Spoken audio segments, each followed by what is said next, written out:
Assalamualaikum warahmatullahi wabarakatuh. Baik, selamat pagi anak-anak. Selamat bertemu kembali di mata kuliah patofisiologi. Hari ini kita akan belajar tentang penyakit hepatitis akut, hepatitis kronis, dan sirosis hati. Sebelum kita mulai, mari kita berdoa terlebih dahulu. Bismillahirrahmanirrahim. Baik, untuk hari ini mahasiswa diharapkan bisa memahami tentang konsep patofisiologi, gambaran klinis, etiologi, tanda dan gejala, serta manifestasi klinis dari penyakit hepatitis akut dan kronis, serta sirosis hati. Hepatitis akut itu apa? Sebenarnya dia disebabkan karena adanya virus, kemudian dia akan menyerang ke sel hati, kemudian nanti akan berdampak di dalam urin dan feses serta cairan tubuh lainnya. Jadi virusnya itu akan menginfeksi sel hepatosisnya. Kemudian terjadilah kematian sel hati dan terjadilah respon peradangan. Setelah itu, hepatitis akut juga bisa disebabkan karena konsumsi obat dalam jangka waktu yang lama. Jadi, hepatitis akut bisa muncul apabila orang tersebut menderita penyakit tertentu yang memang dia harus mengkonsumsi obat dalam jangka waktu yang lama. Contohnya misalkan orang dengan penyakit hipertensi atau diabetes karena dia harus minum obat-obatan yang cukup lama atau hampir seumur hidupnya. Itulah yang menjadi penyebab terjadinya komplikasi dari penyakit degeneratif, salah satunya yaitu hepatitis akut. Beberapa obat yang bisa digunakan yaitu obat antiinflamasi non-steroid seperti atau obat insulin. Hepatitis diklasifikasikan menjadi 5. Hepatitis A, artinya dia hepatitis infeksiosa hanya karena infeksi atau terjadi inkubasi yang singkat. Hepatitis B, hepatitis serum atau inkubasinya cukup lama. Hepatitis C, itu biasanya hepatitis yang terjadi pasca transfusi. Hepatitis D, itu merupakan agen delta yang terkait dengan hepatitis B. Kemudian hepatitis E, artinya virus yang disebabkan ketika tak adanya epidemik di negara yang berkembang. Nah, ini salah satu contoh aja faktanya untuk yang pernah mendengar kasus wabah hepatitis A. Jadi hepatitis A ini disebabkan karena adanya kontaminasi dari beberapa makanan-makanan yang tidak higienis, alat-alat makan yang tidak bersih, kemudian adanya kontak langsung dengan orang-orang dengan hepatitis A juga. Kemudian gejala yang dirasakan biasanya mual dan muntah, dan biasanya ini akan menyerang virus ini akan menyerang di hati, kemudian nanti akan menyebar di area wajah sekitar mulut, sehingga nanti munculnya gejalanya mual dan muntah. Kemudian nanti akan muncul beberapa minggu, dan gejala-gejalanya akan muncul di beberapa minggu kemudian, tetapi biasanya penyakit hepatitis A ini akan segera pulih kembali. Kemudian artinya yang ketiga ini sarannya adalah untuk menderita penyakit hepatitis A memang sebaiknya menjaga kebersihan ketika makan. Sebelum makan dibiasakan untuk mencuci tangan. Kemudian ketika persiapan makan sebaiknya menggunakan alat-alat yang menghindari atau bebas dari kontaminasi. Air-air yang digunakan untuk minum dan untuk membersihkan alat makan memang sebaiknya bebas dari kontaminasi, artinya bukan air kotor atau air rendaman yang lain ya. Karena biasanya kalau hepatitis A ini, kalau kasus yang lama itu pernah ditemukan bahwa mahasiswa yang menderita hepatitis A itu kebanyakan mereka mengkonsumsi makanan-makanan di kaki lima, di pinggir-pinggiran jalan itu, yang akhirnya memang karena adanya tadi kekurang higienisan. Jadi alat-alat dan makanannya serta perilaku penjamahnya pun juga tidak menerapkan perilaku hidup bersih. Penyebab dari hepatitis untuk 5 klasifikasi tentu sesuaikan dengan nama virusnya. Jadi kalau hepatitis A, virusnya virus A, penyebabnya HIV, HAV atau RNA. Kemudian antivirusnya namanya anti-HAVI monoglobin M dengan masa inkubasi kurang lebih 28 hari, dan transmisinya memang fekal atau oral. Artinya fekal atau oral yaitu air yang sudah terkombinasi adanya feses atau penularan melalui tadi ya makan. Jadi makanan yang kotor, makanan yang tidak higienis bisa ditularkan pada penyakit hepatitis A. Namun untuk hepatitis B dan sampai E ini berbeda lagi kasusnya, karena hepatitis A ini cukup bisa dibilang hepatitis B ya, hepatitis B ini cukup bisa dibilang masa inkubasinya cukup lama, 6 minggu sampai 6 bulan, yang artinya ini transmisinya agak cukup riskan juga karena bisa ditularkan melalui darah, kemudian jaringan permukosa, maternal maupun neonatal. Begitu juga dengan hepatitis C, D, dan E. Jadi ini yang harus lebih hati-hati ketika difonis menderita hepatitis B, C, D, E. Kalau hepatitis A nanti bisa sembuh dan akan bisa kambuh lagi apabila memang perilaku hidupnya memang tidak bersih dan sehat. Manifestasi klinisnya anoreksia, mual, muntah, adanya gejala flu, batuk, sakit kepala, dan mialgia. Demam itu jarang ditemukan meskipun ada infeksi memang, tapi tidak terlalu tinggi. Kemudian ketika ikterik meningkat, gejala yang menetap adanya anoreksia, malaise, dan lemah. Ikterus nanti akan didahului adanya warna kulit urin yang gelap, kemudian prioritas ringan saat ikterusnya meningkat. Yang kelima yaitu sedikit perbesaran dan nyeri tekan pada hati. Jadi nanti hati juga akan mengalami sedikit pembesaran atau nyeri, pasti karena ini kan menyerang sel hati. Dan yang keenam ada splenomegali ringan dan limfadinopati, 15-20% pasien itu menderita itu.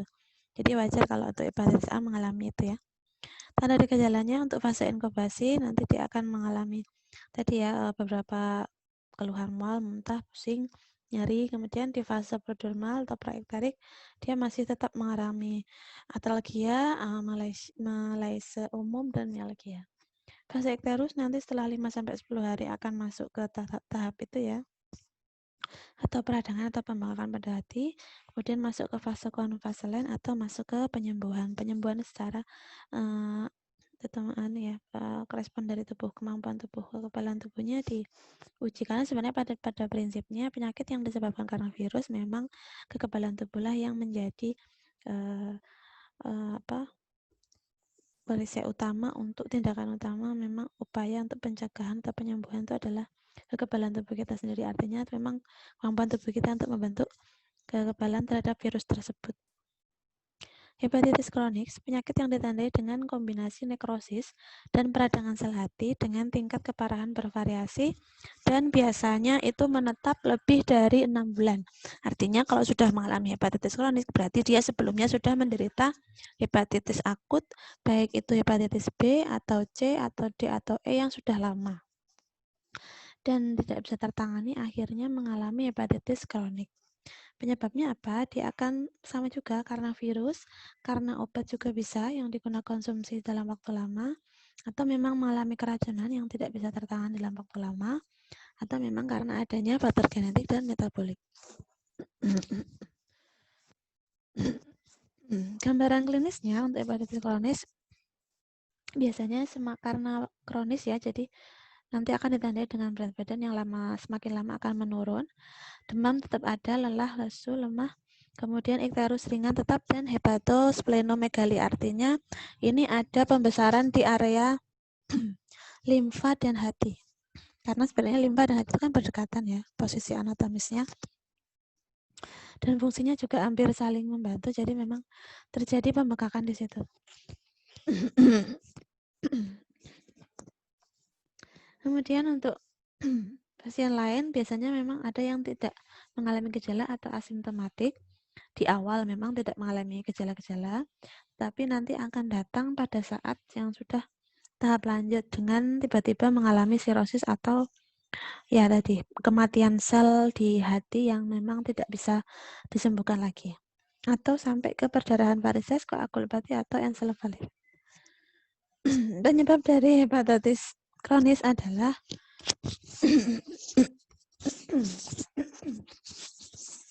infeksi beberapa virus hepatitis, atau ya obat, etanol atau alkohol, obat-obat yang mengandung alkohol seperti etanol atau acetaminophen dan isoniazid, jenis-jenis itu biasanya itu dikonsumsi untuk penyakit-penyakit yang diabetes atau hipertensi atau penyakit jantung yang memang dikonsumsi dalam waktu lama.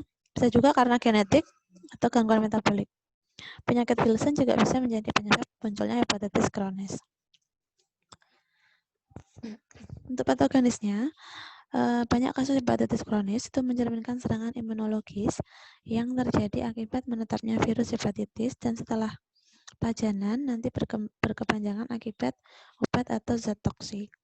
Kasus dari hepatitis kronik ringan itu biasanya memang struktur hatinya masih normal, tidak terdapat tanda nekrosis hepatitis aktif. Kasus hepatitis kronik yang berat biasanya nanti akan meluas dan akan dipenuhi oleh banyak limfosit serta sel plasma.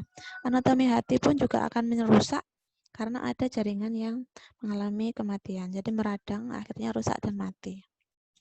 Kemudian untuk manifestasi klinisnya, gejala non-spesifik biasanya nyeri, lelah, anoreksia, dan ikterus. Kemudian muncul hepatomegali dengan nyeri tekan ringan dan kadang muncul splenomegali atau pembekakan pada limfa. Selain itu juga disertai dengan penyulit hepatitis berupa sirosis perdarahan dan encephalopati serta asites. Sirosis hati adalah sirosis yang terjadi memang penyakit hati, jadi terjadinya kerusakan pada anatomi sel hati, ditandai dengan cedera, fibrosis, dan regenerasi nodular, artinya jejak perdarahan dan kematian sel. Di area tertentu, karena sebenarnya hati itu kan secara anatomis ada beberapa lobus ya, diingat lagi ada beberapa lobus sirosis hati, dan itu sel-sel hati nanti akan mengalami kematian sel, artinya sudah tidak bisa berfungsi, itu ketika terjadi didiagnosis sirosis hati. Gambaran klonisnya mengalami konsekuensi disfungsi hepatoselular progresif dan hipertensi.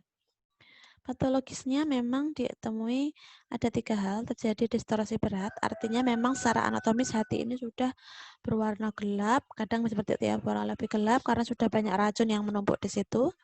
Kemudian fungsi selnya sudah banyak yang mati, tidak bisa kembalikan lagi fungsinya. Itu di pembentukan jaringan parut akibat pengendapan jaringan fibrosis dan kolagen serta adanya tadi nodul regeneratif yang dikelilingi oleh jaringan parut. Penyebabnya tadi misalkan orang-orang yang dengan mengkonsumsi atau sering mengkonsumsi alkohol ini menjadi penyakit yang biasa ditemui pada orang-orang dengan alkoholik atau sering minum-minum alkohol. Jadi memang dampaknya ini ya, penyebabnya ini. Terjadilah sirosis hati. Untuk infeksi virus biasanya juga bisa disebabkan untuk terjadinya sirosis hati diawali dari kondisi hepatitis B dan C yang cukup lama. Hingga kalau virus terjadi hepatitis B dan C tidak tertangani, mengalami hepatitis B, C, D, E yang tidak segera tertangani dengan cepat, itu akan merembet ke keparahan hati yang artinya bisa menuju sirosis hati. Diinfeksi virus yang berkepanjangan.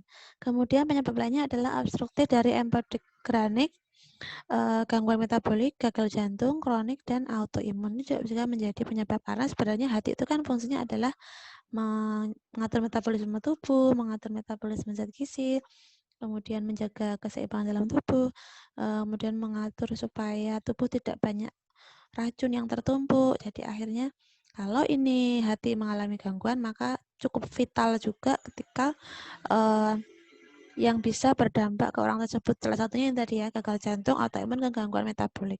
Biasanya ciri-cirinya orang dengan hepatitis ini kulitnya gelap karena sebenarnya salah satunya adalah kemampuan metabolisme racun itu sudah lemah sehingga banyak tumpukan racun di sepanjang tubuhnya.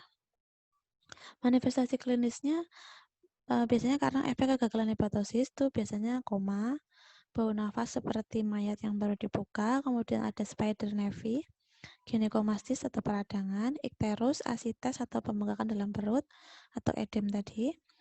Edema juga jelas ya, edema itu kan ketidakseimbangan cairan dalam tubuh yang tidak bisa dikendalikan, akhirnya terjadi asites atau edem. Berkurangnya rambut pada area pubis, atrofi testis, tremor tangan, sering terjadi perdarahan, anemia jelas karena tadi ya sering terjadi perdarahan, kemudian edema di beberapa area. Kemudian selain itu juga ada varises esophagus, hematemesis atau terjadinya peradangan. Kemudian melena. Melena itu juga terjadi ketika darah ditemukan di area ketika kita sedang buang air besar. Darah itu ditemukan di situ, di fesesnya. Kemudian ada gastropati, splenomegali atau pembekakan di area limfa, pelebaran vena abdomen, dan terjadi hemoroid atau varises di rektum. Nah, ini adalah referensi yang Ibu gunakan, nanti bisa kalian baca.